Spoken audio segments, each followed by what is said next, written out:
мешітке келіп қаражат қанша түсетіндігін, қайда жұмсалатындығын көруге болады. Бұл жерде жасыратын ештеме жоқ. Себебі мешіттер тек қана бір сөзбен айтқанда садақамен тұрғанын ғана білу керек. Мысалы, Атырау қаласында орталық мешіт, енді біздің жұмыс істеп жатқан Иманғали мешіті.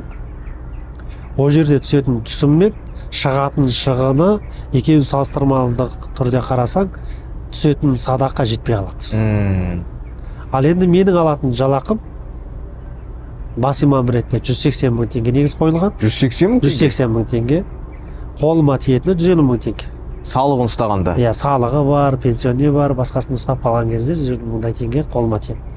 Ал менен кейінгі наиб имамдар дейміз, олардың қолына тиетін 120 мың теңге. Ары қарай ойлаңыз, енді тазалықшың бар, заңгерің бар, есепшің бар, жүргізуші бар,